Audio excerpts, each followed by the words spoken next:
Shapi, it is Nne again with another story.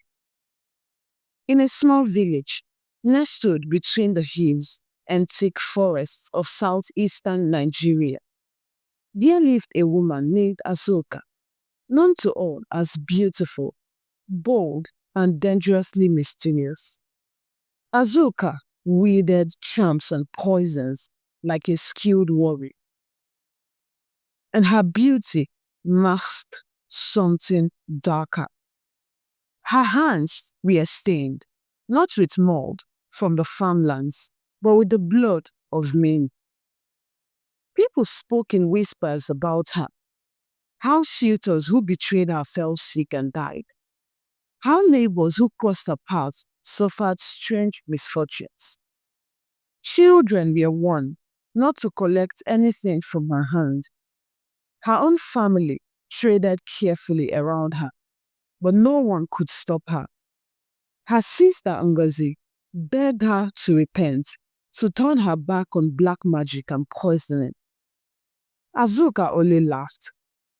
You pray to a god that does not protect you. I protect myself. Azuka lived long enough to see many of her victims buried, but she didn't die in pain or struggle. One night, she went to sleep and didn't wake up. The village expected thunder and fire to fall. Instead, silence reigned. Everyone thought that was the end of Azuka's dark story, but it was only the beginning. 10 months after Azuka's death, her younger sister Ngozi gave birth to a daughter, Nwakegu. The birth wasn't easy. Ngozi bled so much. The midwives thought she would die, but she clung to life, and her baby did too.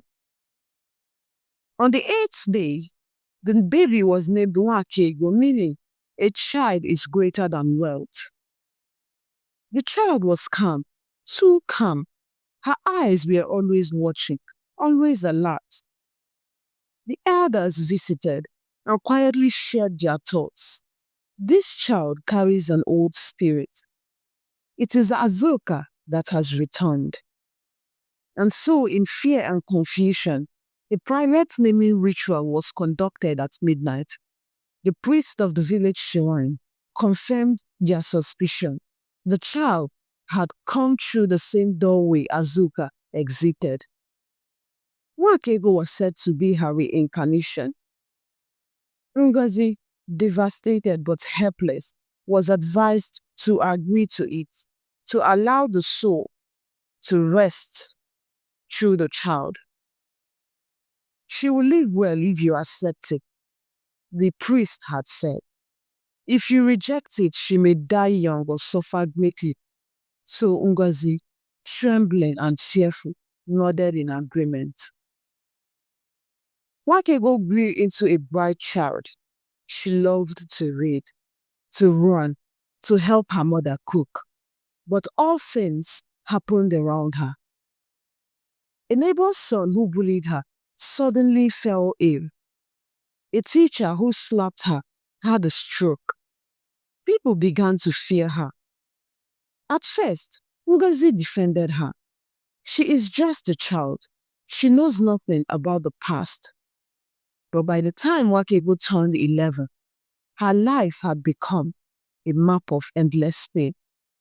The girl, who once sang and danced to her mother's tunes, began to shrink inside herself. She had barely finished primary school when her body began to fail her. It started with strange sicknesses that no hospital could name. One week, her legs would swell. The next, her eyesight would blow. Then came sleepless nights, where she would scream from invisible pains tearing through her chest. Doctors ran tests and found nothing. Herbalists tried roots and chants, but the pain always returned. Villagers began whispering again. Azuka has come back to reap the harvest of her wickedness. they said. Why would you name a child after such a soul? Didn't you know she would return? Ngozi, her mother, carried Nwakego from one church to another, from one white garment prophets to anointed oil carriers, from fasting programs to mountain programs. They kept searching for answers. But every pastor they met said one thing: this child is suffering from something that happened before she was born. Her mother wept. How could a child be punished for a life she did not live?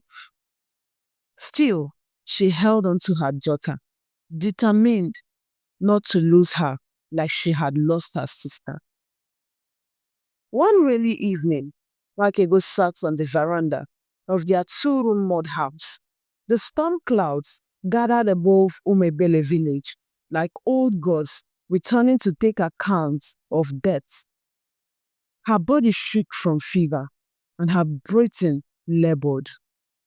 Her mother placed a warm towel on her forehead, whispering, "You will not die, my child. Whatever this is, will break it." Nwakego opened her mouth slowly. Her voice was faint, almost from another world. "Mama, did I truly come back as your sister?" Ngozi froze. That was the first time her daughter ever asked that question. She had always avoided telling her about Azuka. But now, the words came, spilling like a bitter gourd, crushed by accident. She was my elder sister. Her heart turned black. People said she killed for power, that she poisoned men who rejected her charms. She had no peace even in death. Wakego stared at the floor. Then, why am I suffering like this, Mama? Her mother broke down in tears. I don't know. I don't know. Wakego turned 15. But her body looked like it belonged to a child of 10. Her skin lost its glow. Her bones jutted out sharply like they were trying to escape her flesh. Her voice became a whisper. Many times, Mama Ifeoma watched her daughter lie on the mat, motionless, and she would wonder if it was her last breath. The worst part wasn't the pain, it was the eyes of the villagers, of relatives, of neighbors who once greeted her warmly, but now stepped back whenever they passed. Look at her, they said, shaking their heads. The sins of Azuka have come home. They believed she was merely reaping what her spirit had sown in a former life. That death was a delayed punishment. Even her teachers in the village school whispered behind her back, she shouldn't be here with other children. Something follows her. Her mother should take her to a real prophet, one that sees beyond the flesh. But how many prophets had they already tried? Ngozi was tired. She had sold her wrappers, borrowed from neighbors, even leased her small plot of land, and yet Nwakego grew worse. Then came the night Nwakego stopped eating. Not because she didn't want, but because she couldn't swallow. Water became her enemy. Air felt heavy in her lungs. Her voice disappeared. She no longer responded when spoken to. Neighbors came to sit on the compound floor, silently waiting for her to die. Ngozi sat by her side all through the night, praying in tears. God, if this is how you would take her, let me go first. Let me not watch my only child wither like a forgotten yam in the sun. At dawn, just as the cock crowed and the dew kissed the earth, something unexpected happened.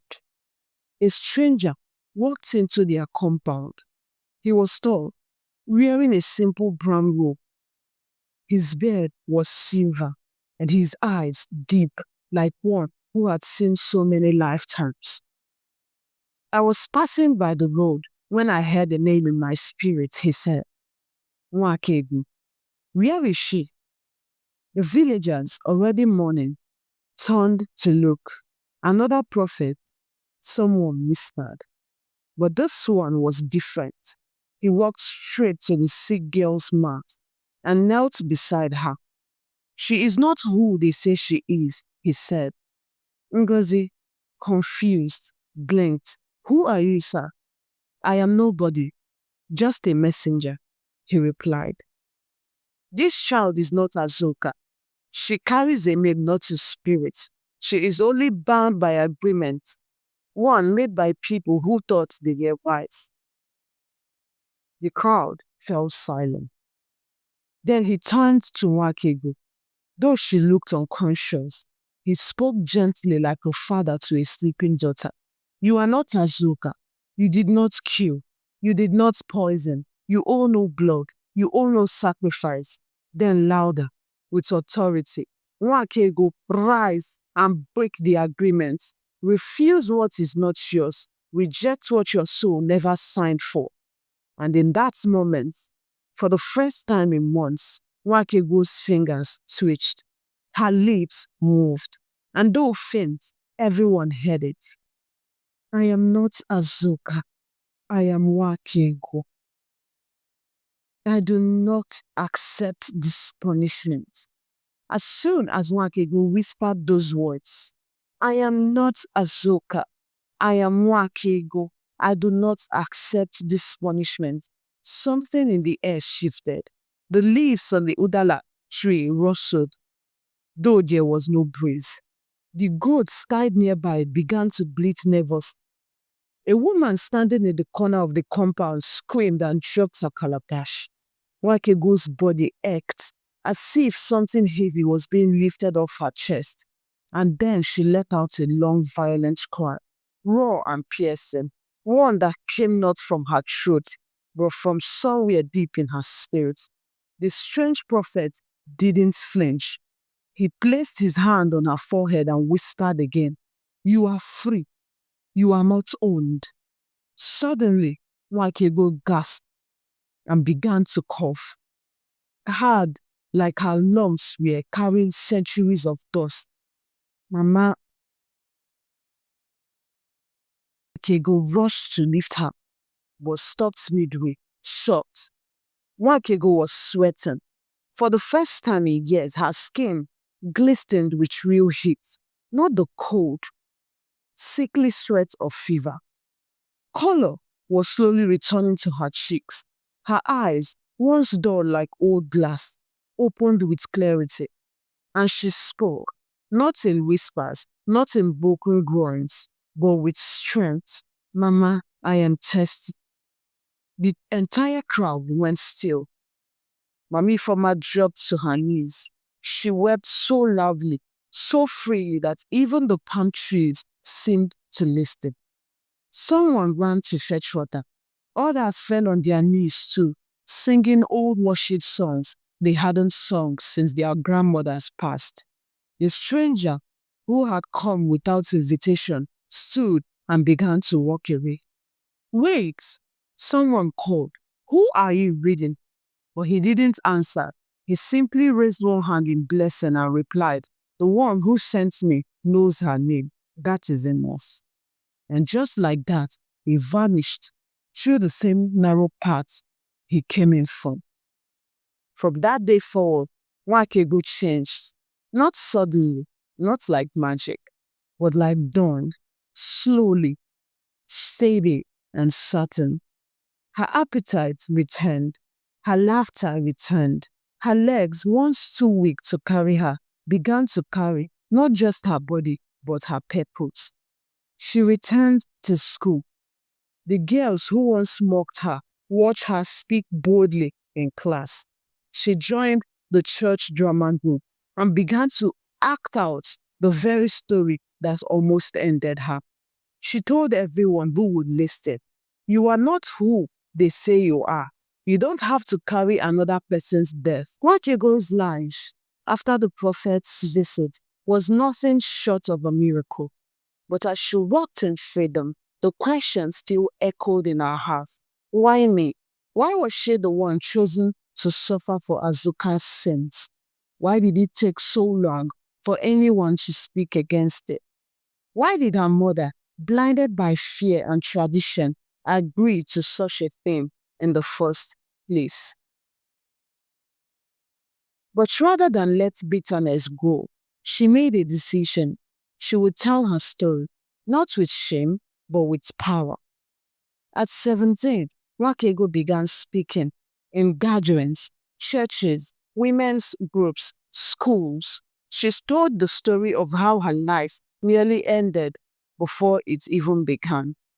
She taught mothers to stop binding innocent children to ancient bloodlines. She urged the daughters to learn the difference between heritage and spiritual manipulation. The old people didn't like it. Some whispered that she was arrogant, that she should keep quiet and be grateful she was even alive. But Nwakego was no longer afraid of old tongues or broken customs. She said it clearly. If a soul sins, let that soul pay. But the innocent must not bleed for the guilty. That is not judgment. That is bondage disguised as tradition. Word spread, and slowly other young girls began to speak up too. One said she had been told her nightmares came from a grandmother who died in the forest. Another confessed that she had been fed herbs from birth so she wouldn't grow wild like her auntie. Another, just 10 years old, was, as she described being beaten because they said she smiled like the cousin who died a thief. And they all came to Nwakego. They called her the one who refused. Nwakego grew into a woman of strength and wisdom. She didn't seek fame, but her name traveled farther than even Azuka's ever did. Not because of blood or black magic, but because she dared to say, "What I do not know will not know me. I will not reap what I did not sow." Her name now appears in books, in sermons, in school teachings, and above all, in the whispered prayers of girls who were once made to carry ancestral chains. Each time a mother chooses truth over fear, each time a child is protected instead of sacrificed to old curses, Nwakego's story lives on. Because sometimes it only takes one person to stand in the gap and say, the line ends with me. Thank you for watching. Kindly subscribe, like, and comment. God bless you.